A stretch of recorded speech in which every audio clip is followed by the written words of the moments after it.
tout de suite nos invités qui vont défiler jusqu'à 14 heures. On a d'abord Madame Élise Donendoubo, bonjour. Bonjour, monsieur. Elle sera suivie de Sylvie Rosier et de Sandrine Soukaï. Sandrine Soukaï, ce sera pour l'Indiaspora. Elle va parler de la créolisation et l'indianité en Guadeloupe. C'est une universitaire. Asia Sarah sera aussi notre chroniqueuse. Et puis on va terminer avec Félix Théobat et Joanne Bérin. Sinon, l'actualité, c'est la mobilisation des vrais un petit Pérou, aux abîmes. C'est un reportage de Nicolas Hatchi qu'on verra dans un instant. La problématique des sargasses et des pêcheurs à Saint-François se pose avec beaucoup d'acuité. Que faire? C'est la question qui se pose en ce moment. L'inauguration de l'Office de tourisme du Sud-Basse-Terre, c'était le week-end dernier. Gérard Loiseau était sur place. On verra aussi son reportage. La rencontre publique de la CNBT de la population de Pointe-Noire, c'est un reportage d'Olivier Félix. On ira aussi à Paris, puisqu'il y avait la foire de Paris. Le président de région était là, et pas que. On aura aussi les foulées, les petites foulées. C'est un reportage qu'on verra dans un instant. Reportage de Michel Depape. Voilà un petit peu le sommaire. Merci d'être avec nous régulièrement. Et merci de nous suivre sur les réseaux, mais aussi en direct en Guadeloupe, à Paris, un peu partout. Alors, Madame Donendoubo, expliquez-nous un petit peu Legacy, qu'est-ce que c'est exactement? Legacy est une exposition donc, qui est organisée par l'association Les Anneaux de la Mémoire. Oui. Donc, c'est une exposition financée en partie par l'Union européenne. Nous avons également comme partenaire le Conseil départemental, ainsi que l'ADAC. Oui. Donc, cette exposition porte sur les héritages de la traite atlantique et de l'esclavage. Oui. Donc, en fait, nous avons fait appel à plusieurs artistes qui donnent leur point de vue. Donc, en fait, ils reconstruisent une histoire, un récit autour de cette thématique. Alors, pourquoi vous dites que c'est une exposition immersive? Elle est immersive tout simplement parce que nous faisons appel aux nouvelles technologies, donc la réalité virtuelle, également les installations audiovisuelles. Et donc nous utilisons des casques à réalité virtuelle qui permettent d'être à l'intérieur de l'action. Donc si vous allez à l'habitation Beau Soleil, vous aurez l'occasion de découvrir l'œuvre de David Gumps. Donc lui aborde la question du chlordécone. Oui, d'accord. Et donc, on a l'impression d'être immergé dans un champ de bananes. Et donc, ça raconte cette histoire et l'impact que cela a sur la société antillaise. Oui, donc, mais pas seulement le chlordécone, puisque à l'époque de l'esclavage, il n'y avait pas encore le chlordécone. Oui, tout à fait. Là, c'est une conséquence des politiques coloniales. Une autre artiste qui aborde la question de l'esclavage, par exemple, Laïs Andrade, qui aborde cette question de la séparation des êtres, puisqu'elle raconte l'histoire d'une mère séparée de sa fille, et donc pose la question du traumatisme qui est causé par la traite et l'esclavage. Oui. Et alors, c'est d'un point de vue de la colonie, c'est-à-dire de la Guadeloupe, ou du point de vue de l'Afrique? Écoutez, du point de vue, je dirais plutôt, ce sont majoritairement des artistes caribéens. Oui. Donc, si vous voulez, ils donnent leur point de vue caribéen, évidemment. Donc, je citerai aussi Magali Mobetti, qui, elle, parle de la transmission intergénérationnelle. C'est-à-dire qu'elle a réalisé une œuvre qui parle des plantes médicinales. Et donc, si vous voulez, il y a une transmission entre une grand-mère et sa petite-fille. Donc la grand-mère, elle, parle des vertus de toutes ces plantes que nous utilisons actuellement. Et la petite fille, elle, lui apporte des informations sur l'histoire de l'esclavage. Donc vraiment, il y a cette transmission, transmission que nous devons honorer, si vous voulez. Il y a le côté héritage, legacy. Oui, tout à fait. Legacy veut dire héritage. Donc c'est un projet européen qui, si vous voulez, donne un regard européen, puisque nous avons plusieurs partenaires, la Belgique, la Hongrie, le Portugal et bien entendu la France, qui à travers des associations et des organismes ont permis l'émergence de cette exposition Legacy. Alors cette exposition qui est là depuis le 2 mai sera là jusqu'à quand? Jusqu'au 31 mai. Donc sur plusieurs sites du conseil départemental. Donc l'habitation Beau Soleil, le Fort d'Elgrès, il y a une œuvre de Gombo qui est à voir, puisqu'il valorise les personnages noirs qui ont joué un rôle dans l'histoire. Et il y a également Sylvaine Dampierre, qui est une Guadeloupéenne, qui a conçu toute une installation autour de la canne. Et elle rend hommage justement à ces ouvriers de la canne, de Marie-Galante, plus spécifiquement. C'est dans son film, ça? C'est un film qu'elle a fait? Oui, elle a fait un film documentaire et il y a aussi une installation audiovisuelle. Et son œuvre peut être vue à l'habitation Murat. Précédemment, il y a eu une projection à l'Aramée, l'habitation Laramée, à Sainte-Rose. C'est quand? Non, c'est passé. C'était... il y a une. Oui, il y a eu. C'était jeudi. Non, c'était mercredi, pardon. Et l'inauguration à l'habitation Murat, c'était vendredi. Vendredi, c'était le... Alors, quand vous dites qu'il y a plusieurs nations européennes qui ont participé à cette exposition, sous quelle forme s'est déroulée cette participation?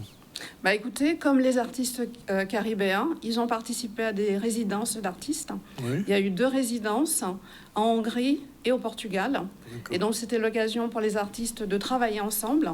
Parce que, si vous voulez, ces artistes nous portent un regard qui permettent de transmettre l'indicible. Donc, ils racontent à leur manière, avec leur sensibilité. Donc, ils peuvent nous étonner, nous interpeller, nous amener à interagir. Et surtout, si vous voulez, d'aborder cette question difficile, qui est celle de l'esclavage, d'une manière différente. Donc, les œuvres proposées s'adressent à tout public. Combien d'œuvres il y a au total? Combien d'œuvres vous avez prévues? Ici, nous en avons présenté 5. Oui. Sinon, si vous voulez, Legacy vient d'une autre exposition beaucoup plus large, qui était Manifeste, qui a été présentée à Nantes. Et à cette occasion... C'est au Mémorial de Nantes? Non, ça a été présenté dans un lieu culturel à Nantes. D'accord. Et si vous voulez, on a extrait les 5 œuvres qui sont présentées en Guadeloupe, parce que j'estimais que c'était dommage que des artistes caribéens ayant participé à cette aventure ne puissent pas présenter leur travail au public guadeloupéen. Oui. Et donc, vous invitez le public. Alors, quel est le choix? Parce que vous avez plusieurs sites, il faut tout voir. L'idéal serait de tout voir. Oui. Donc, je sais que pour Marie-Galante, tout le monde n'y va pas de manière... Voilà, donc si vous prendre le bateau, on est à Marie-Galante. Voilà, mais si vous avez l'occasion d'y aller, n'hésitez pas à aller voir l'œuvre de Sylvaine Dampierre. D'accord. Et le film ne sera pas rediffusé? Écoutez, je ne sais pas. Il faudrait qu'on en discute avec elle. Parce que j'ai eu l'occasion de voir le film une fois, je crois, il y a quelques années. Et je pense que c'est un film qui mériterait une diffusion beaucoup plus large, parce qu'elle aborde, dans le fond, le problème de la canne, Marie-Galante et du rapport esclavagiste encore qui existe dans ce type de choses. En tout cas, Legacy, donc Fort d'Elgrès. Fort d'Elgrès, Habitation Beau-Soleil et Habitation Murat. Et Habitation Murat jusqu'au 31. Jusqu'au 31. Pas d'échange avec... Les artistes ne sont pas présents, j'imagine, non? Écoutez, Magali Mauvetti est actuellement en Guadeloupe, au moins jusqu'à début juin. Justement, je voulais parler des ateliers qu'elle organise, notamment dans le cadre éducatif, puisqu'elle intervient dans mon établissement, c'est le collège Richard Samuel à Gorbert, dont je suis la principale. Et donc, on a un atelier. Je suis principale de collège. Je suis un ancien. Et donc, elle présentera un atelier intergénérationnel. Donc, on a invité les élèves. Et Madame Dampierre n'est pas là en ce moment? Non, Madame Dampierre, je ne sais pas si elle est déjà repartie. Vous voulez la rencontrer? Ça aurait été bien qu'elle vienne ici. Écoutez, on peut essayer d'organiser ça, parce que, si elle est encore là. Je pense que, comme je vous ai dit, j'ai vu le film il y a quelques années, mais il y a beaucoup de gens qui ne l'ont pas vu. Et ce serait peut-être intéressant d'en reparler, de son travail aussi. Donc, si elle est ici... comme on dit, je prendrai contact avec elle et je vous tiens informé. Vous me tenez informé. Et je peux me permettre de faire une annonce complémentaire. Allez-y, c'est gratuit. Nous organisons une formation académique à destination des enseignants du premier et du second degré. Cette formation aura lieu à l'habitation Beau-Soleil et c'est le 16 mai, c'est le vendredi 16 mai.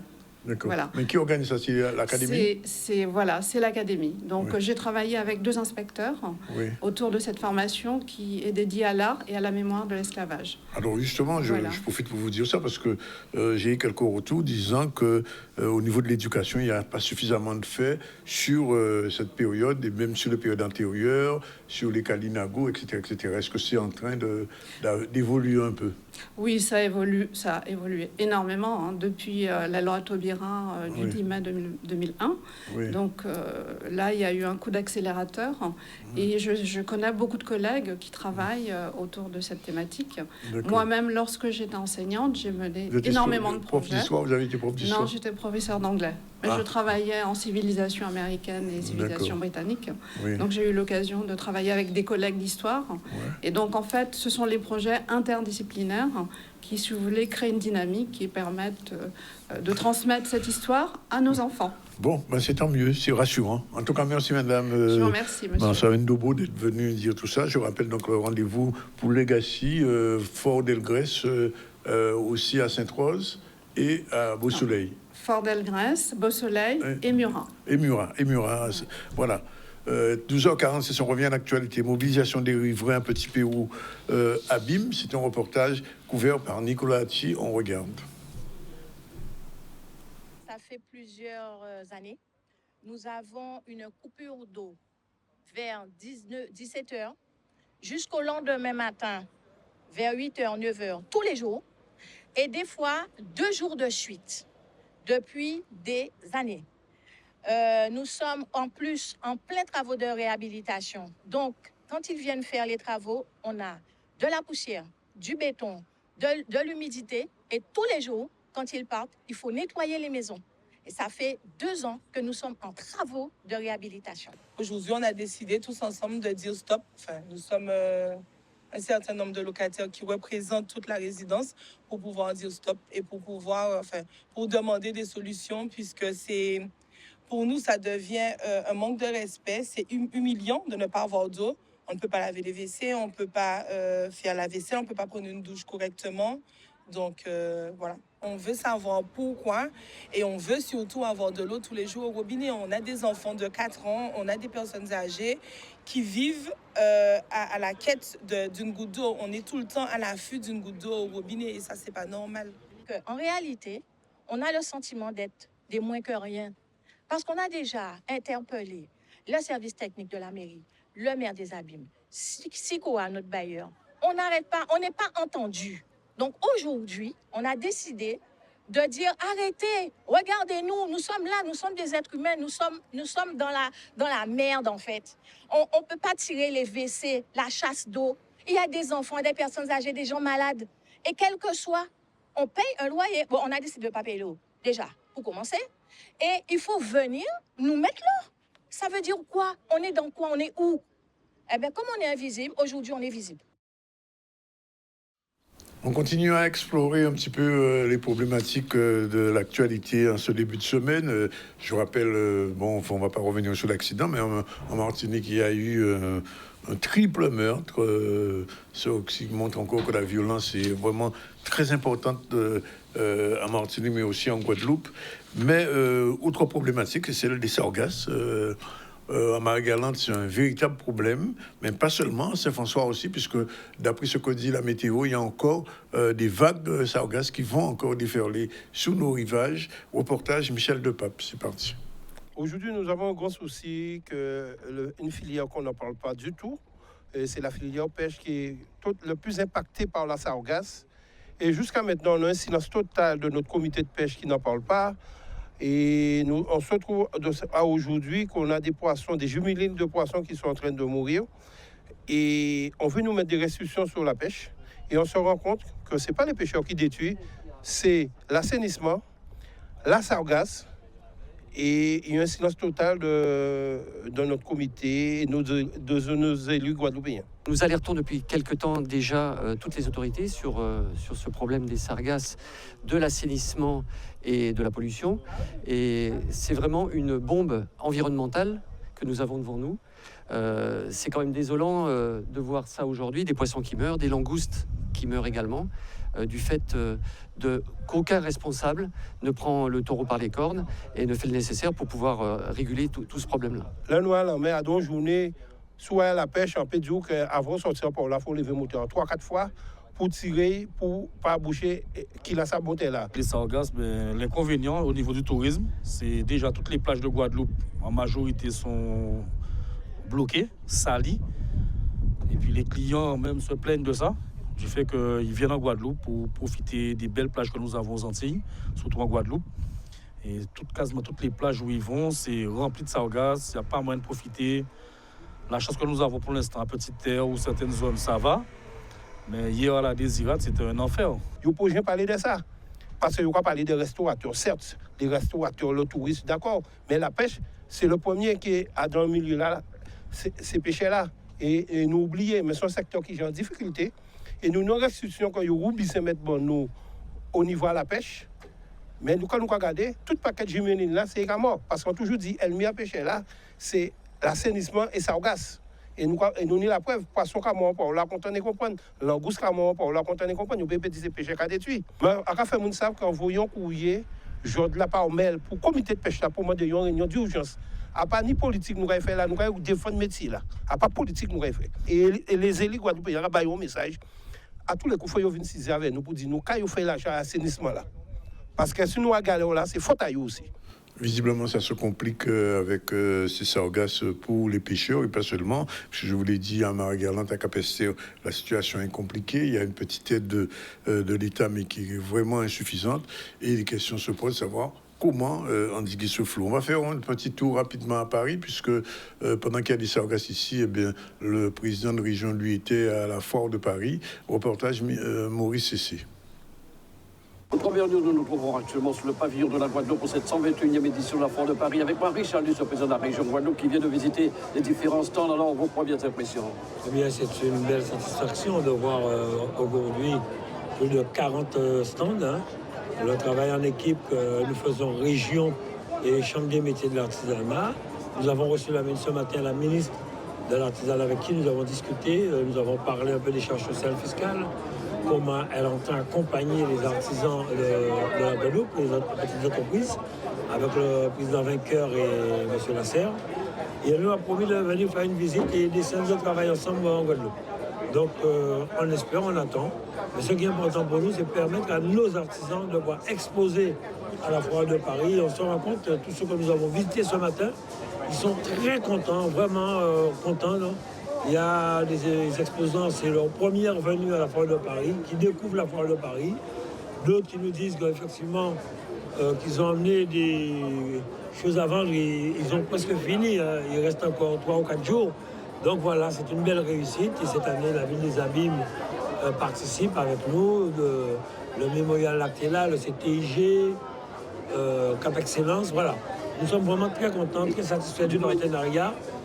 Et ce qui fait rire souvent, c'est que nous rencontrons des amis de l'extérieur, je ne sais pas de nom, qui nous disent qu'ils sont tristes parce que leur région ne les accompagne pas. D'une manière générale, justement, quelle est la politique menée en faveur des artisans par la région? Non, vous savez, quand on veut développer l'économie du pays, il faut se faire connaître.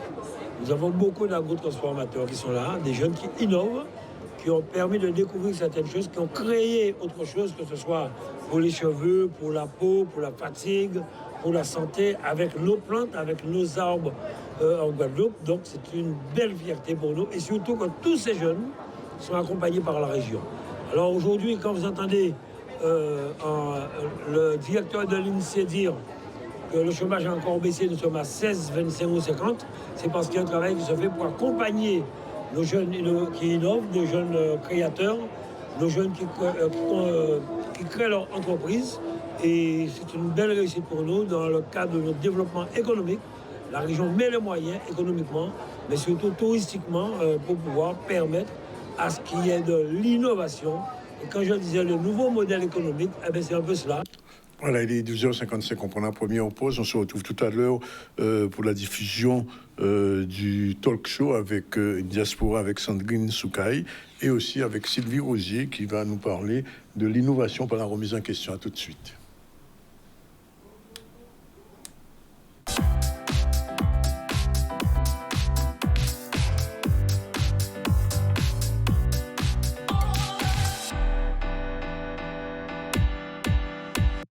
toujours 3 minutes. Je vous l'ai dit, on a déjà parlé depuis ce matin, depuis ce midi, de la mobilisation des riverains de Petit-Pérou qui en ont marre de n'avoir pas d'eau et ils ont monté au créneau. La problématique des sargasses aussi se pose dans la région de Saint-François et pas que, je vous l'ai dit, à Marie-Galante aussi, à Capester, il y a un gros problème avec les sargasses. On est allé faire un petit tour à Foire de Paris, puisque monsieur le président du conseil régional était à Foire de Paris. Mais pendant ce temps, on n'a pas un gaz ici. Bref. Et on va recevoir dans un instant madame la chronique Boostez-vous. Elle va déclencher l'innovation par la remise en question. Bonjour madame Rosier. Bonjour monsieur Zandoni. Vous savez qu'il y a un syndicat qui est en train de se créer là? Non, je ne savais pas. Vous ne savez pas? Bon, vous allez me raconter. Je vous dirai ça en privé. D'accord. Bon, alors, on fait votre chronique et après, on va passer au talk show. Tout de suite, c'est parti avec l'innovation, mais avant, bien sûr, le générique pour se booster.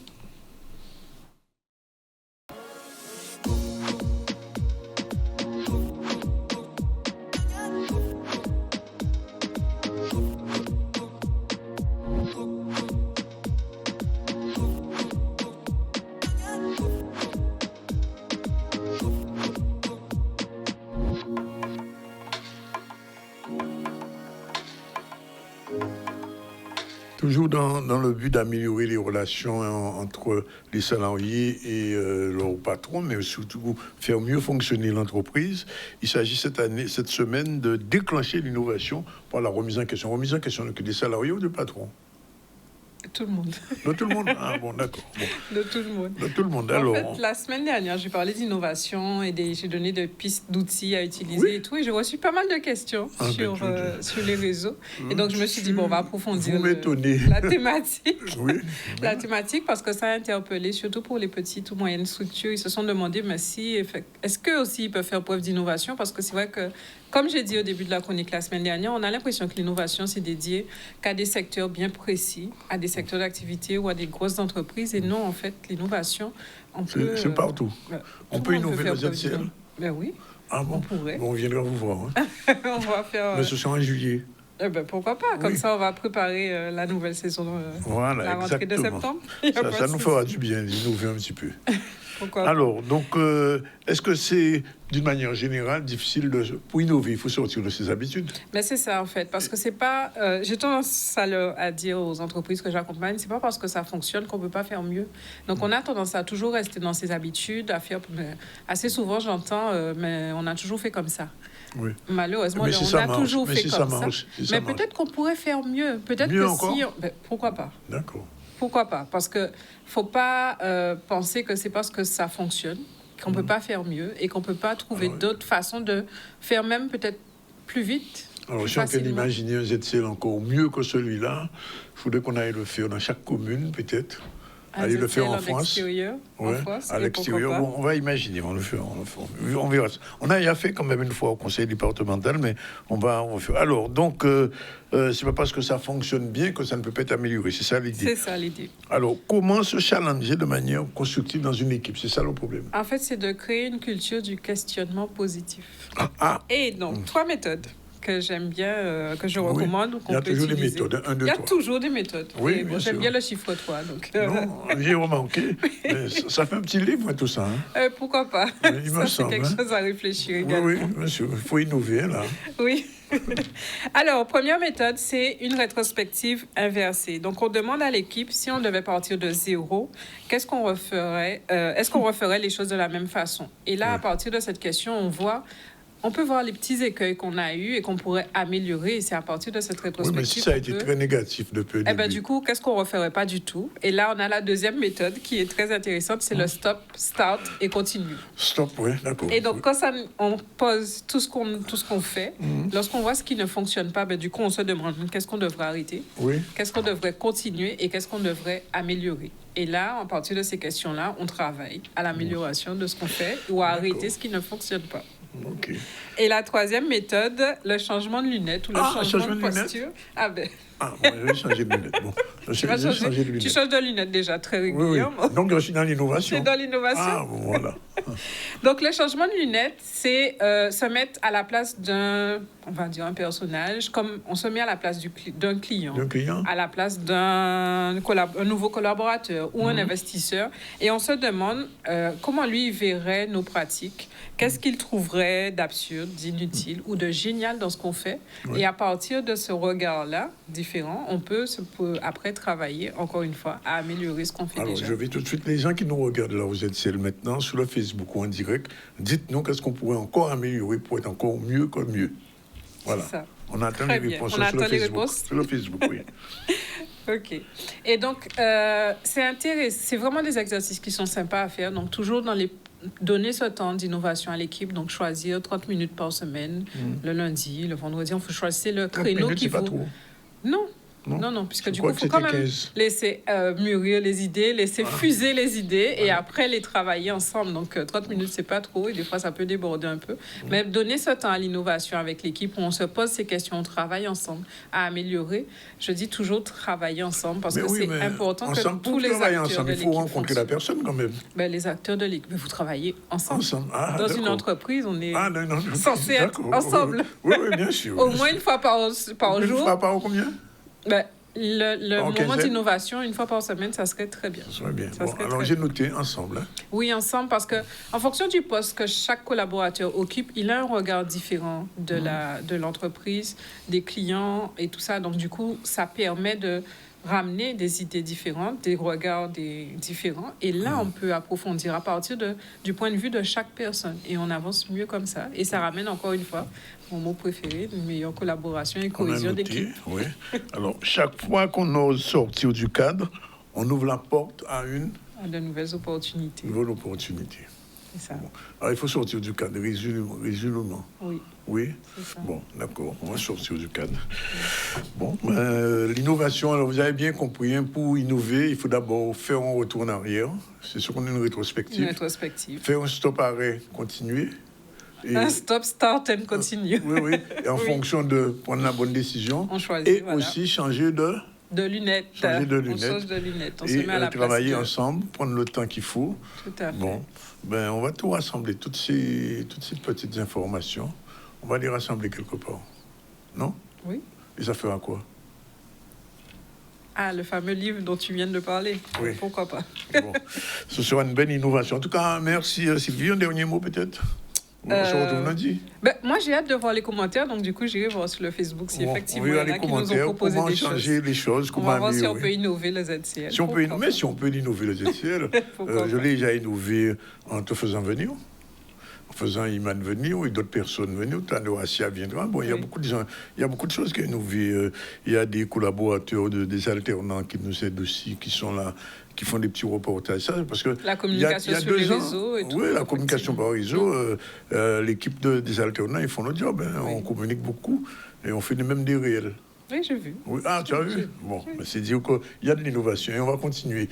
Voilà, il est 13h10. Alors là, justement, en parlant d'innovation, mais voilà une innovation, c'est le ZCL propose Indiaspora. Alors, Indiaspora, c'est un regard qu'on va poser sur la communauté indo-guadeloupéenne.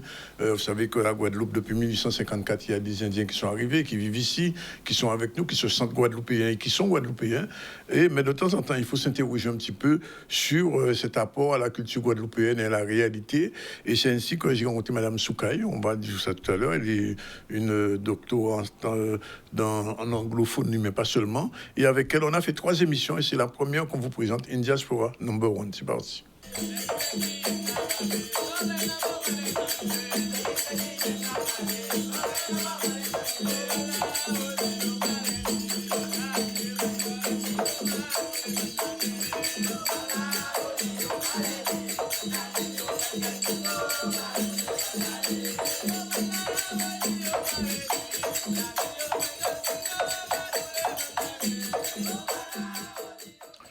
Bien, bonjour à tous. Je devrais même dire namasté, puisque aujourd'hui nous allons faire une série d'émissions. C'est la première de la série avec Dr Soukaï, que je salue. Bonjour. Bonjour. Elle est titulaire d'un doctorat européen, c'est la belle doctorat européen qu'on appelle.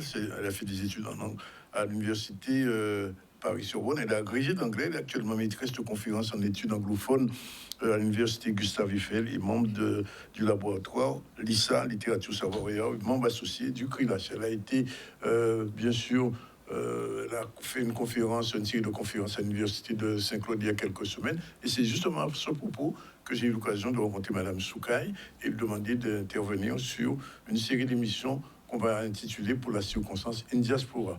Bonjour. Alors, en fait, avant ça, il faut quand même que je remercie un certain nombre de personnes qui nous ont beaucoup aidés d'une manière générale. Depuis le temps, on s'intéresse à l'indianité en Guadeloupe. Je parlais d'Ernest Montoussamy, bien évidemment, qui a écrit plus d'une trentaine d'ouvrages. Et Michel Talou, qui est président de l'association des Amis de l'Inde. Fred Négrite, lui aussi, qui fait beaucoup pour les langues indo-indiennes.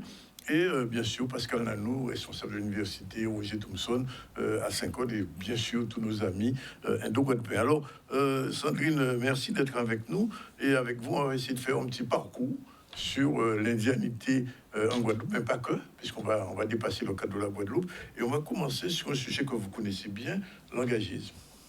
Oui. Alors, merci à nouveau et merci aussi d'avoir remercié toutes les personnes qui ont permis que ce moment ait lieu. Alors, l'engagisme, quand on parle des Antilles françaises en particulier, c'est 1854, c'est à partir de 1854, après l'abolition de l'esclavage de 1848 dans les Antilles françaises. L'engagisme, bien sûr, va toucher d'autres contrées, hein, pas juste les Antilles, la Caraïbe anglophone, d'autres parties du monde, l'Afrique du Sud, les Fidji, la Réunion, l'île Maurice, l'Afrique du Sud. Et ce sont des engagés qui viennent sous contrat pour remplacer les anciens esclaves, en fait, quand les colons ont besoin de nouvelles forces, de nouvelles main-d'œuvre à bon marché pour travailler la canne à sucre. Alors, est-ce qu'on peut dire que l'engagisme est une forme d'esclavagisme ? Alors, il y a eu énormément d'écrits, de débats, de discussions qui ont montré que les comparaisons, il y a des éléments de comparaison puisqu'il s'agit d'une forme d'exploitation, une forme aussi d'exploitation de la main-d'œuvre, une forme aussi de déni parfois de l'humanité, hein, des hommes qui sont utilisés dans les champs. C'est aussi des sévices, ce sont des traversées qui sont des traversées transocéaniques très pénibles. Donc il y a énormément de points de comparaison, ne serait-ce que parce que ça s'inscrit dans l'économie de plantation, donc de la canne à sucre notamment. Cependant, beaucoup de discussions ont été faites sur le fait que ce soit une forme de néo-esclavagisme. Parfois, il a été même question d'une antichambre de l'esclavage. Et beaucoup de critiques ont démontré que parfois ces débats sont malheureusement clivants et stériles. Alors, plutôt que de parler d'une nouvelle forme d'esclavage, je pense qu'il faut reconnaître que les deux ont été des histoires tragiques, traumatiques, avec des répercussions sur des décennies, des générations. Alors, précisément, il y a beaucoup d'Indiens. On dit qu'il y a 42 000 Indiens qui arrivent en Guadeloupe en 1854, mais il y a pratiquement près de la moitié qui repartent. Pourquoi ils repartent alors ? Alors, ils repartent parce que, évidemment, les conditions sont très difficiles sur place. Il faut savoir qu'il y en a qui viennent de manière délibérée, mais ça reste quand même très marginal. Il y en a beaucoup qui viennent parce qu'il y a des circonstances sur place, famine, entre autres, les maladies, le problème aussi de parfois l'exploitation liée au système des castes. Pour plusieurs raisons, certains s'engagent pour partir, d'autres sont kidnappés, tout simplement. Donc, partent contre leur gré, d'autres sont trompés, dupés, puisqu'ils ne comprennent pas les termes de l'engagement, donc du contrat d'engagement qu'on leur fait signer. Donc, il y a vraiment le sentiment d'un déracinement, d'une perte, avec une forte nostalgie pour la mère patrie, un désir de retourner au pays. Donc, normalement, les contrats type prévoient 5 ans de travail, avec la possibilité de renouveler ce contrat, ce qui a lieu parfois, avec aussi une promesse qu'il y aura une prise en charge des frais de retour, ce qui n'est très souvent pas honoré, en fait. Donc, on a vraiment une forte... et ça se retrouve dans les écrits pluridisciplinaires, on retrouve vraiment une forte nostalgie, un désir de retourner chez soi, qui est souvent, en fait, qui n'est pas possible, en fait, ce retour.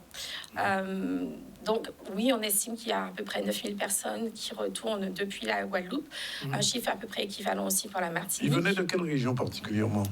Alors, pour ce qui est des Antilles françaises, c'est surtout, Christian Schnakenbourg notamment, c'est une référence dans le domaine, a publié une thèse sur ce sujet, on estime à peu près 60% le nombre d'engagés indiens qui viennent du pays tamoul, donc de l'Inde du Sud. Donc les anciens. Pas que de l'Inde du Sud, je crois. Et donc on en a effectivement aux Antilles françaises qui viennent du Nord, notamment donc dans la région du Nord de l'Uttar Pradesh, et en particulier du Bihar, qui est aussi l'un des États encore aujourd'hui les plus pauvres et les plus ruraux de l'Inde. Alors, est-ce qu'on peut dire que cette période difficile, aujourd'hui, plus de 3 siècles, après 3 siècles environ, a laissé des traces dans le mindset, dans le mental des Indo-Guadeloupéens d'aujourd'hui? Ça fait aucun doute. C'est d'ailleurs pour ça que, après des décennies de relative marginalisation, en fait, de cet événement, et surtout, je pense que l'idée que ce soit un passé traumatique, c'est important de le reconnaître, au sens où le traumatisme, ça veut dire la blessure, qui est physique, elle est corporelle, elle est aussi psychique, et elle est intergénérationnelle, en fait. Elle va vraiment s'étaler sur plusieurs générations. Et donc, oui, il y a un passé qui, à un moment donné, qu'il faut confronter. Et ça, c'est les pratiques mémorielles qui le permettent, notamment les commémorations, les lieux de commémoration, les pratiques mémorielles, les événements culturels, et puis la reconnaissance de l'héritage, de cet héritage, de ce passé. Et précisément, c'est un petit peu dans cet esprit-là, dans ce périmètre, que les associations indo-guadeloupéennes fonctionnent, que vous avez connues d'ailleurs. Oui, tout à fait. Je pense que ce sont les associations qui, de manière générale, ont toujours été les premières, en fait, à initier ce mouvement vers une revalorisation de l'histoire, du passé, des mémoires, de l'engagisme, mais aussi de l'apport culturel, en fait, de tous les éléments des composantes indiennes au sein de la société. Et les associations, effectivement, ont porté un peu cet élan. En particulier, je pense à un tournant au début des années 70, où il y a eu la création des Amis de l'Inde. Et puis après, il y a énormément d'associations qui ont œuvré de manière individuelle ou collective. Quelques-unes sont assez connues. Donc, on citait les Amis de l'Inde. Vous citiez aussi en introduction le Conseil guadeloupéen pour la promotion des langues indiennes, qui fait un travail aussi assez impressionnant au niveau de la diffusion et l'enseignement de l'hindi, du tamoul. Voilà, l'hindi, tamoul, aussi le sanskrit un peu plus récemment, avec un désir de raviver ces langues, parce qu'en fait, on les a perdues. Elles ne sont plus parlées. Chez nous, en tout cas, aux Antilles françaises. Et puis, il y a énormément d'associations qui portent de manière générale la culture, comme les associations de danse, avec lesquelles j'ai eu l'occasion de travailler un petit peu aussi. Et j'en profite pour remercier justement les présidents d'associations comme Shakti, par exemple, qui est une association co-dirigée par Raissa et Jérôme Nagapin. Puis il y a l'association Om Shanti aussi, de Madame Annick Ragoubert. Et de nombreuses associations, y compris aussi l'association du Gopio, continuent à faire de diverses manières, en fait, une promotion des lieux de mémoire, de l'histoire, des phénomènes culturels. Alors, sur le plan mémoriel, ça a quand même laissé des traces, puisqu'on voit, je suis à Capesterre, il y a un temple, il y a même un autre monument qui a été érigé, il y a le mémorial Lac. Donc ça veut dire que dans la culture guadeloupéenne et j'ai presque envie de dire dans le visuel guadeloupéen, il y a encore des traces. Oui, absolument. Alors, au niveau du paysage, au niveau du paysage donc architectural, c'est vrai que c'est relativement récemment en fait que des monuments ont commencé à être érigés. Donc vous parliez par exemple de celui de Capesterre de 2016, et puis il y a eu un petit peu avant, 2 ans auparavant, il y avait quelques années auparavant, l'ouverture du centre de promotion de la culture indienne, donc de Guadeloupe, qui est un petit canal, tout à fait. Et il y a également, donc, comme vous mentionnez plus récemment, un déplacement du monument du premier jour qui se trouve maintenant à proximité de ce qui a été créé comme l'esplanade du Memorial Act, l'esplanade du premier jour à proximité du Memorial Act. Donc ce monument qui autrefois, C'est un lieu historique. C'est un lieu historique. C'est un lieu qui a été déplacé tout récemment. Donc c'était le 24 décembre 2024, un jour symbolique, puisque c'est aussi le jour qui commémore l'arrivée du premier convoi d'engagés indiens, l'Aurélie, en 1854. Et donc à cette occasion, il y a eu un un nouveau mémorial. En tout cas, Sandra, on vous remercie pour ce premier talk show. On va se retrouver la semaine prochaine. Merci. Et on parlera de quoi la semaine prochaine? Alors, la semaine prochaine, on va continuer à parler un peu de mémoire et culture. Surtout de la créolisation. On va parler aussi de la créolisation de l'indianité et du sens que ça a et de l'importance de penser la créolisation de l'indianité. Bien, le rendez-vous est pris. Merci pour cette première édition. Merci. On en a terminé pour aujourd'hui. On se retrouve la semaine prochaine pour le deuxième talk show sur l'indianité en Guadeloupe, In Diaspora. À la semaine prochaine.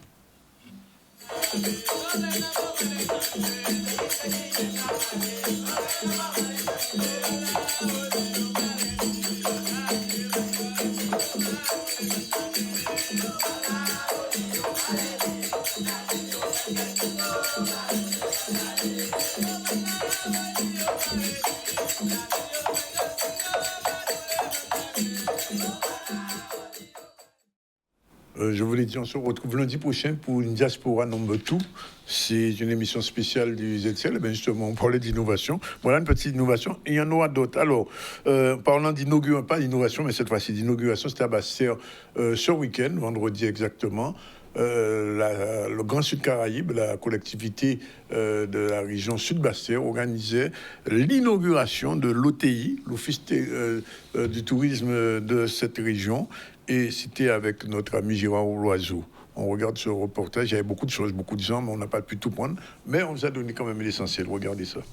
Le comité est déjà tout d'abord fier que le Grand Sud Caraïbe puisse ouvrir son OTI. Fier d'une première part, parce que pour rééquilibrer le territoire, il fallait quand même cet office. Nous l'accompagnerons, comme on l'a dit, parce que le Sud-Basse-Terre a des atouts et un potentiel riche en termes de patrimoine, de sites touristiques, culturels, que les touristes ont envie de découvrir et doivent découvrir. Ça fait plus d'une dizaine d'années qu'on en parlait. Nous, on l'a fait. C'était pas évident parce qu'on est arrivé dans une période après le Covid où, effectivement, il fallait faire une adhésion de l'ensemble des communes. J'ai par exemple pour Bouillotte et Terre de Haut qui étaient déjà avancés dans le cadre de la politique touristique.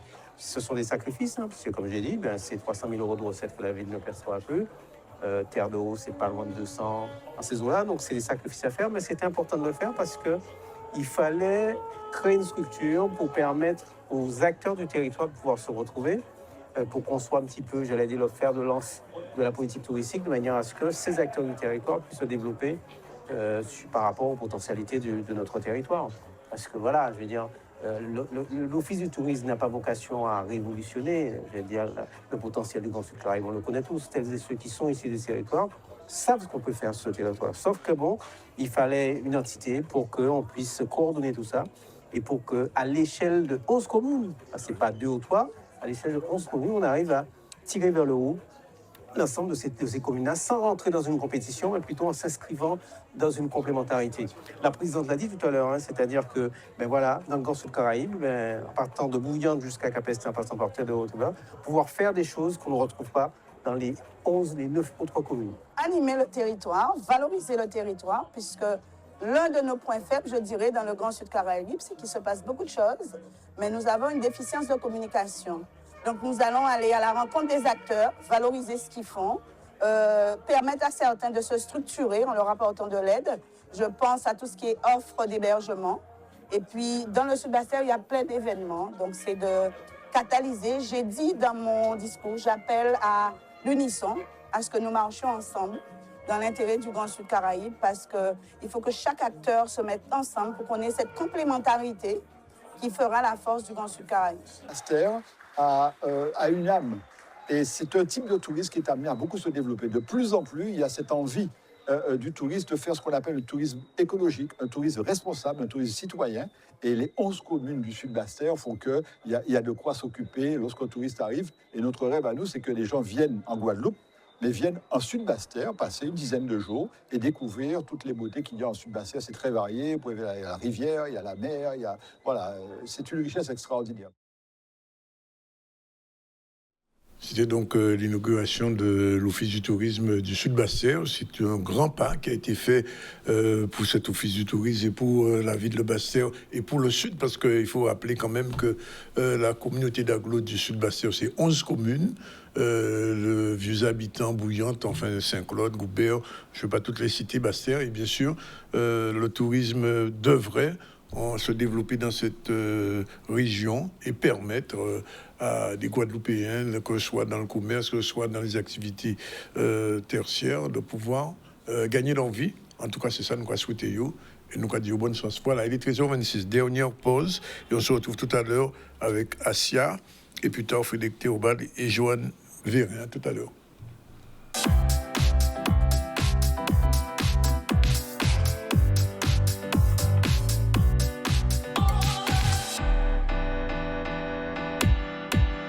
Voilà, il est exactement 13h30, c'est la dernière séquence du ZCL. On va recevoir successivement Assia. Bonjour. Bonjour à tous. Et elle a souvent une information de donner tout à l'heure. Et on va recevoir M. Théobald, le responsable de jeunesse à la mairie de Bémao. Il n'est pas seul, il est venu avec un jeune. Bonjour. Bonjour. Et ensemble, on va parler de Bémao Talk. Voilà. On commence par la chronique de Assia, parce que Assia, tu dois montrer à M. Théobald ce que tu sais faire, que tu fais très bien. Et c'est parti, générique. Bienvenue sur la chronique Mission Régénérescence. Mission Régénérescence intervient auprès des familles, auprès des seniors, auprès de la jeunesse et en intergénérationnel. Elle promouvoit la santé, la vitalité au niveau physique, au niveau mental et au niveau émotionnel. Alors voilà, Assia, l'intention d'un geste simple qui peut transformer votre vie. Explication. Alors, je vous explique. On sait aujourd'hui que la pensée est créative, c'est-à-dire que la pensée que tu vas émettre le matin au réveil va être créative de ce que tu vas créer dans ta journée. Oui. D'accord ? Va être reproductif, on va dire, de ce que tu vas créer dans ta journée. Et avant la pensée, si tu y mets de manière intentionnelle, justement, une intention positive sur ta journée, ça va avoir un effet, un impact considérable et positif sur ta journée. Donc, ça veut dire que pour ça, il faut être acteur de soi et se demander qu'est-ce que j'ai envie de passer comme journée, comment j'ai envie de l'entamer et qu'est-ce que je vais dire de cette journée avant de l'entamer pour qu'elle soit dans les plus... Et c'est le matin que c'est puissant. Et bien oui, c'est le matin que c'est puissant parce que c'est le matin que tout se fait. C'est le matin, on a normalement l'énergie du matin pour pouvoir entamer toute la journée qui va arriver. Donc effectivement, l'idée, c'est vraiment de prendre ce temps le matin et... Si on a un rendez-vous, si on a quelque chose de stressant qui arrive, n'importe quoi, et ben qu'on le déclare en fait que ça va bien se passer, que mon rendez-vous va bien se passer, va bien se dérouler. Et voilà, c'est important de pouvoir y mettre cette action-là. Alors, quelle est la bonne façon de poser son intention ? Alors, pour pouvoir poser son intention, il faut déjà que le corps soit prêt à recevoir. Il faut déjà pouvoir poser ses pensées. Donc, l'idéal, c'est d'être dans un endroit calme, dans un endroit où on peut justement porter notre attention sur notre respiration et être avec nous-mêmes. Pour ensuite se poser la question de savoir déjà comment je me sens et quelle va être pour moi la meilleure journée possible. Et à partir de là, poser son intention. Et si je sens quand même qu'au fond de moi, il y a quelque chose qui me gêne, qui m'empêche, je fais quoi ?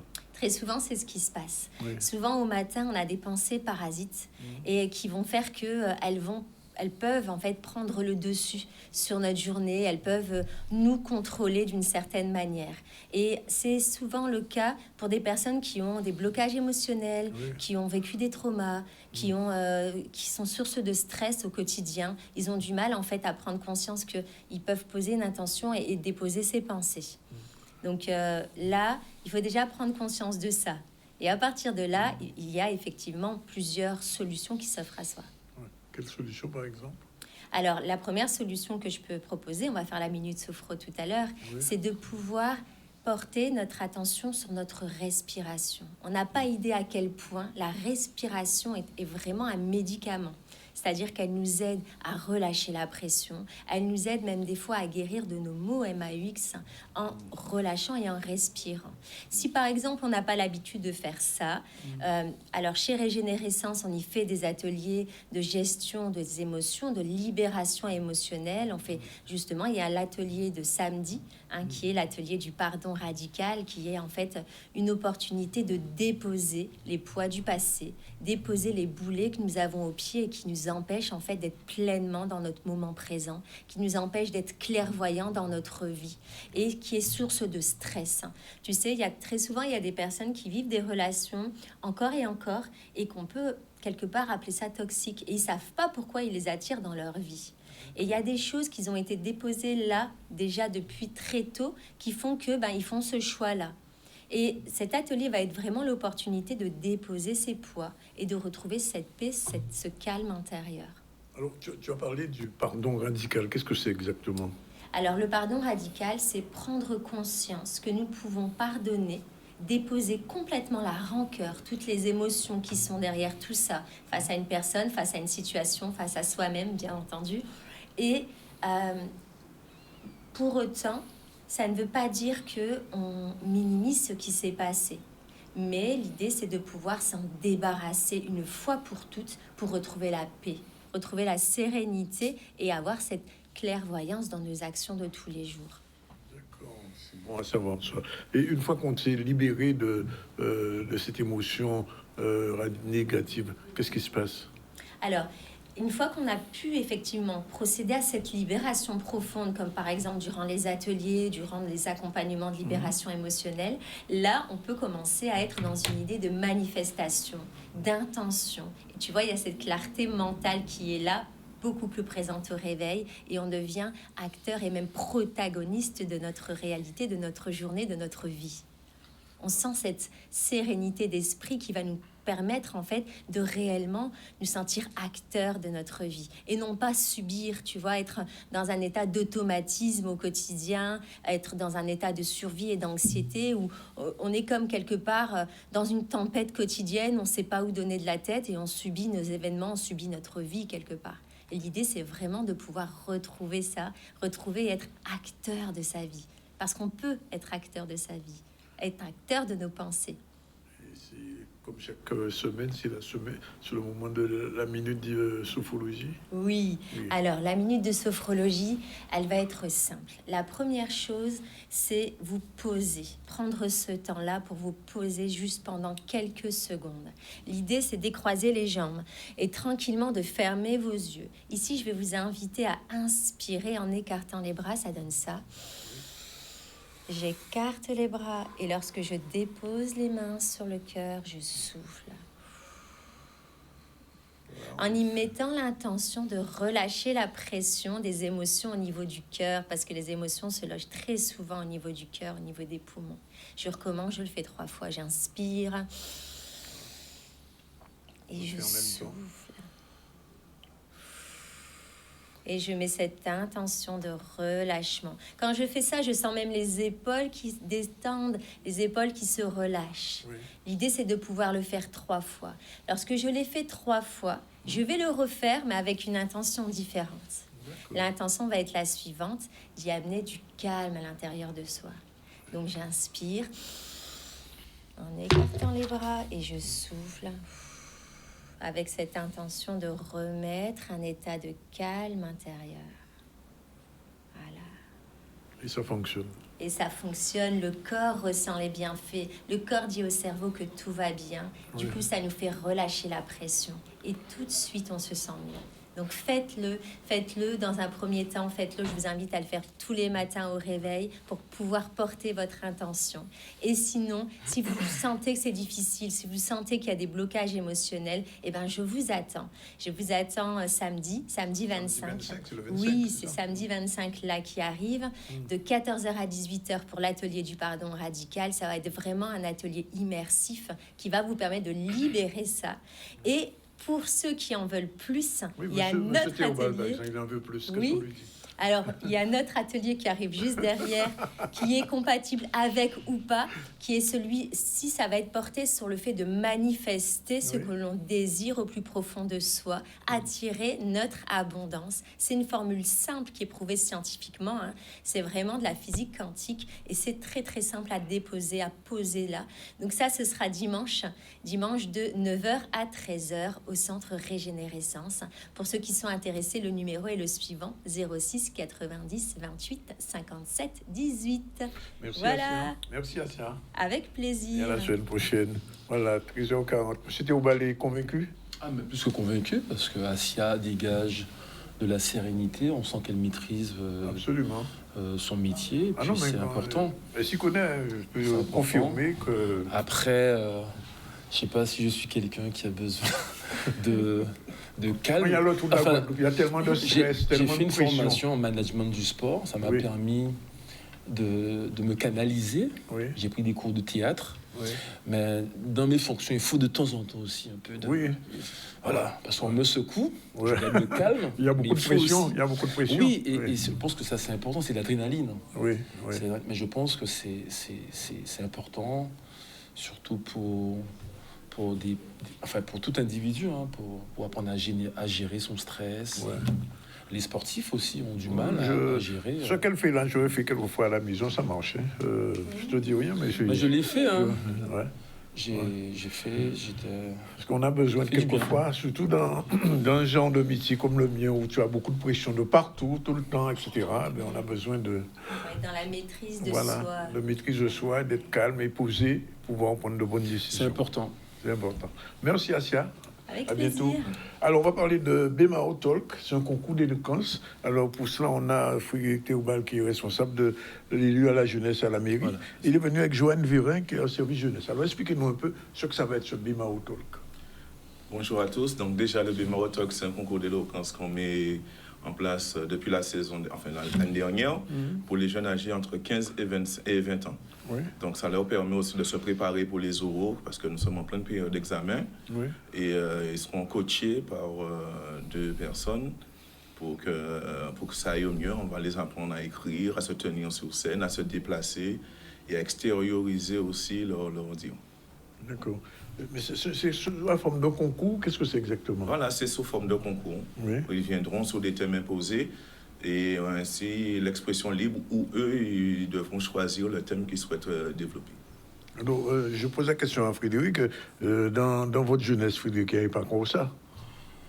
Il n'y avait pas ça, mais il y avait d'autres choses. Mais c'est important quand même de rappeler que Madame le maire, Hélène Polifote-Mouliat, elle-même enseignante, était très soucieuse aussi de l'avenir de notre jeunesse à Bemao. Donc, elle a validé pas mal de projets, y compris le Bemao Talk. C'est la 2e édition. Nous avons une jeunesse qui a du talent, qui a besoin de trouver ou retrouver de la confiance. Et ça, c'est important. Savoir s'exprimer en public, ça, c'est important. Et puis, nous avons une jeunesse qui pense que parfois tout leur est dû. Et il y a un service jeunesse qui fait un travail remarquable à Bemao, qui vont dans le quartier avec Smaël. Il y a Cynthia et Denise qui sont aussi... et Frédéric Duménil qui sont à l'initiative de ce projet pour permettre à notre jeunesse à Bemao, bien sûr, parce que c'est cadré quand même. Il faut être originaire de Bemao. Voilà, on parle de jeunes, mais on a mis une tranche d'âge entre 15 et 20 ans, voilà, pour vraiment rester, parce que il y a du talent dans chaque quartier. Et puis, Joanne est très proche des jeunes. Il y aura plusieurs sujets, on va peut-être revenir dessus tout à l'heure, mais il y aura des sujets d'actualité. On donne des sujets aux jeunes pour... Comment ça se passe concrètement alors, au moment de l'inscription, on leur donne le règlement intérieur avec tout ce qu'ils doivent faire ou ne pas faire, surtout. Et dans ce règlement intérieur, on a la partie où on leur donne les thèmes imposés.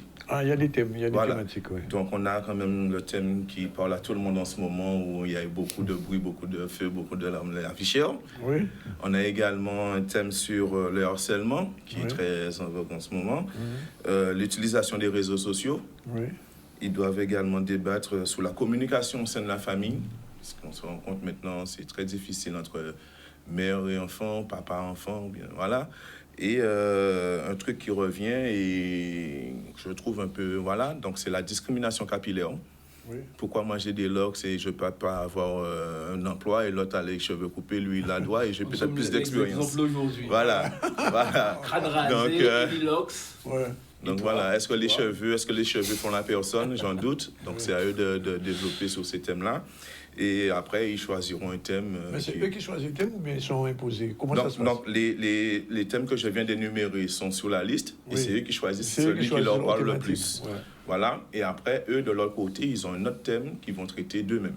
Combien de minutes pour chaque thématique? 5 minutes. 5 minutes. Ouais, 5 Alors, minutes je ne sais pas si tu le sais, Joanne, mais c'est que le concours d'éloquence, ça va beaucoup plus loin que ça encore, parce que même chez les avocats, les jeunes avocats, il y a un concours d'éloquence aussi.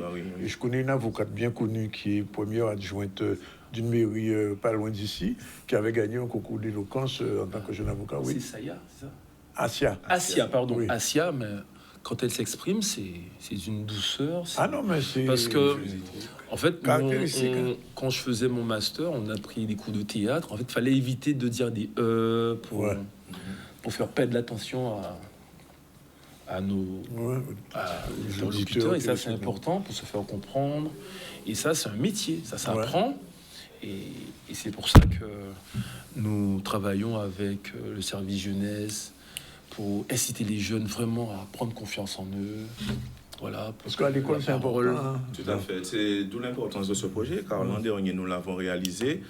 On avait quand même 7 candidats qui passaient le bac. Et ils ont tous réussi leur rôle par rapport à ça. Non, mais parce qu'il y en a ceux qui étaient vraiment timides. On a su faire sortir leur timidité et ça s'est passé de manière très bien. Et ils ont même passé leur rôle le jour de la finale de la compétition du BMAO Talk. Et c'est important de rappeler aussi que ces jeunes-là sont accompagnés. Il y a des coachs. Voilà. Joanne va en dire davantage, mais pour... Et il y a des lots à gagner aussi, je vois. Oui, mais ça, c'est important. Les lots, on ne va pas venir. Comme même BMAO, quand même, c'est BMAO. La seule chose que je peux vous dire, ce sont des lots pour les 3 premiers qui sont très attractifs. D'accord. Bon, on en saura plus donc, tard. Les jeunes sont coachés, ils ne sont pas seuls. Donc, pour les accompagner à atteindre. Mais alors l'inscription jusqu'à demain, le 13.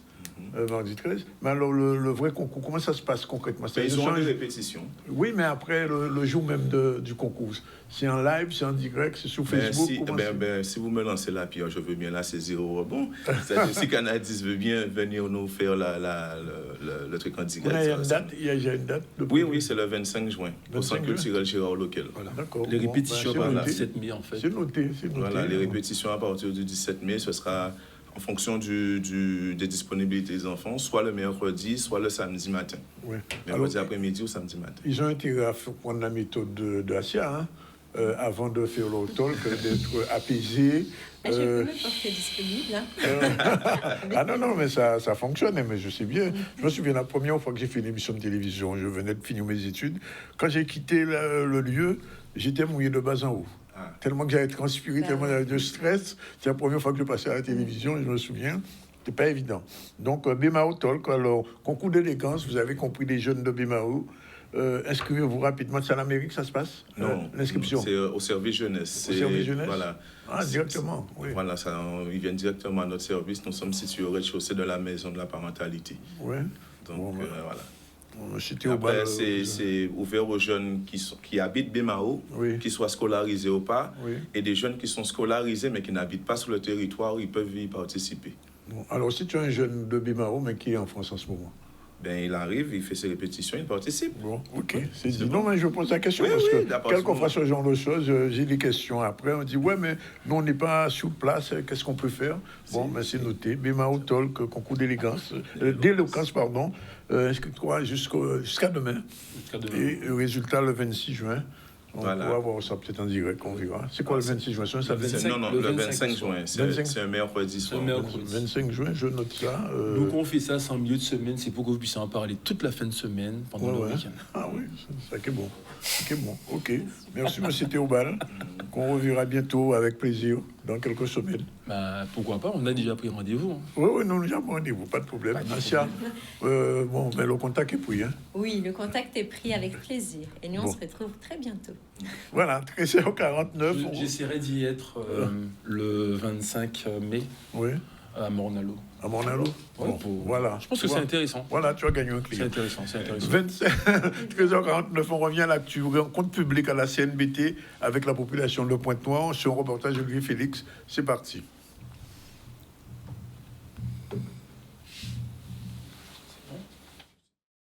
J'ai apprécié parce que les Pointe-Noiriens ont répondu présent et ont posé des questions. Et les questions, ils ont eu des réponses à leurs questions. Je ne sais pas s'ils sont tous satisfaits, mais je pense qu'une bonne partie des questions ont eu des réponses positives et je pense que les Pointe-Noiriens sont contents. C'est une très bonne chose. Comme je vous le disais auparavant, j'ai déjà assisté à des conseils municipaux. Par contre, on n'a pas la possibilité de s'exprimer, outre par l'intermédiaire d'un conseiller, tandis que là, on peut discuter directement avec le président, lui poser les questions telles que nous, comme on les ressent, et lui, il nous donne les réponses, et même avec des précisions. Et donc, c'est tout bénef pour les gens. Je pense que ce serait une très bonne chose que les gens participent à des réunions populaires comme ça. C'est une très bonne chose. On a eu ce soir une très belle réunion à Pointe-Noire. C'est un dispositif que nous avons mis en place depuis 2024. 2 fois dans l'année, nous organisons donc des réunions sur les différentes compétences de la CANBT. C'est l'occasion de présenter les projets, d'expliquer notre démarche et d'apporter le maximum d'informations. Mais ce qui est surtout important, c'est qu'au-delà de nos interventions, nous laissons une large place à la population pour qu'ils puissent poser les questions sur tous les thèmes. Il n'y a pas donc de thème tabou. Et on a pu constater que pendant 2 heures, beaucoup d'interventions sur le transport, développement économique, logement et également les problèmes d'environnement, ramassage des ordures, sur le vieillissement. Enfin, tous les thèmes ont été abordés et vous comprenez parfaitement, parfois au-delà même des compétences de la CNBT, on intervient sur le département ou l'État ou voire pour la commune. Donc vraiment, je remercie la population de Pointe-Noire qui a répondu très nombreux à cette invitation et qui nous a permis d'échanger, d'apporter des informations. Voilà, il est 13h50. On a le temps de faire un dernier CC ou pas? Oui, un dernier sujet. On va repartir dans la région parisienne avec Maurice Cessé, notre correspondant du Z, qui se trouve à Paris. C'est parti, on regarde. Bonjour, tout à fait. Alors moi c'est Xavier Monduc et je vous fais découvrir mes sauces boucanées de la marque Boom Chakaouis. Boom Chakaouis, c'est l'effet que ça fait en bouche. Vous avez plusieurs saveurs différentes et nous sommes là pour faire goûter et faire découvrir. Alors ce sont des saveurs à base de quoi? Quelles sont ces saveurs de manière générale? La ligne principale, la trame générale, c'est le goût du boucané. On a développé pendant le confinement, le premier confinement, un procédé pour avoir de manière naturelle le goût du boucané dans un flacon. Et on en a fait une sauce avec du sans piment et plusieurs variantes avec piment de quoi couvrir tous les palais. Pardon. Alors comment ça se passe en cuisine et sous la table? On a fait poisson, on a fait une viande. Il faut simplement mettre cette sauce sur la viande? Alors ce qu'on a voulu essentiellement, et dès qu'on parle de piment, les gens pensent que le piment c'est un ennemi en cuisine. Le piment, c'est un allié et un allié de taille. Donc, en fait, on voulait que le flacon soit sur la table et qu'il élise domicile sur la table. Limite, on peut lui donner un petit nom, c'est le nouveau membre de la famille. Le piment n'est pas un ennemi. Le piment, vous prenez n'importe quel plat et vous le sublimez avec un peu de piment, à condition de doser. Donc, en partant de ça, les flacons sont équipés de pipettes de manière à pouvoir doser précisément. On a également des versions sans piment, donc on peut doser le fumé sur des préparations culinaires en fonction viande rouge, poisson, crustacés, fruits de mer, etc. Ou juste des crudités, ne pas se limiter à la viande ou le poisson. Et pour les versions pimentées, on dose à la fois le côté pimenté en fonction de notre envie du moment également. Donc juste quelques gouttes, n'importe quelle préparation, vous avez le boucané à portée de gouttes. Juste quelques gouttes, tout à fait. Autrement dit, pour que les téléspectateurs puissent bien comprendre, on a notre sauce qui a accompagné déjà le poisson, la viande, et là on peut mettre quelques gouttes. Tout à fait. Alors des exemples rapides, votre pizza habituelle, vous l'achetez, à la place d'utiliser les huiles pimentées industrielles, vous mettez 2-3 gouttes, vous transformez votre pizza en pizza au feu de bois.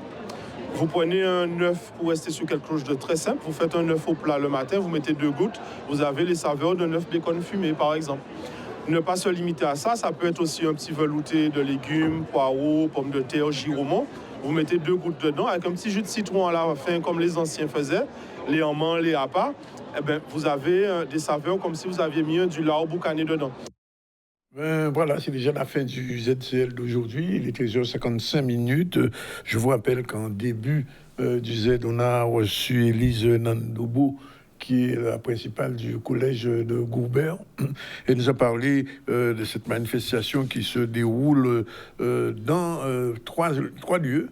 Je rappelle à Marie-Galante, bien sûr à Murat, à Sainte-Rose, Legacy, et aussi à Beau-Soleil, au Fort d'Elgrès, pardon.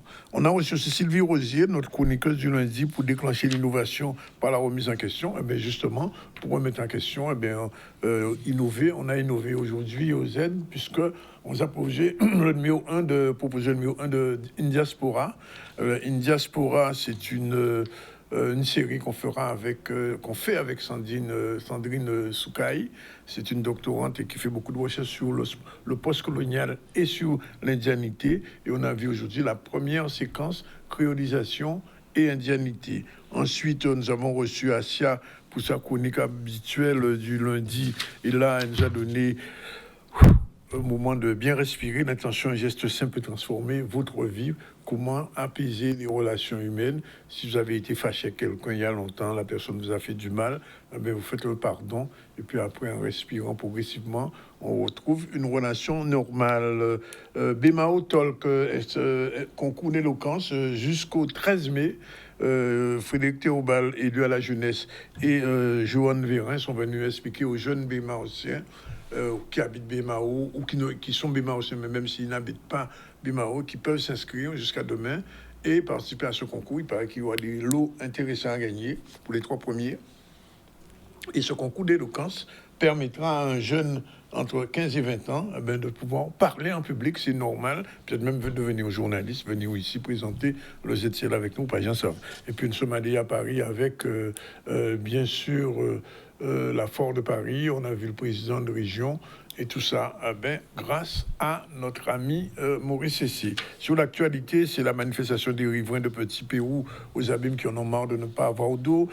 Problématique des sargasses, là c'est à Saint-François, les gens en ont marre de que ce problème de sargasses ne soit pas réglé. Nous sommes allés à Bastère voir l'inauguration de l'Office du tourisme du Grand Sud Caraïbe, en fait ouvert. Et puis on a terminé avec une visite du CNBT, une rencontre publique entre le président et la population de Pointe-Noire. Voilà, c'est fini pour aujourd'hui. La réalisation a été assurée par Jordan, le magicien, et avec le soutien de Satiam. Voilà, à demain, à la même heure, à partir de 12h30. Merci de votre attention.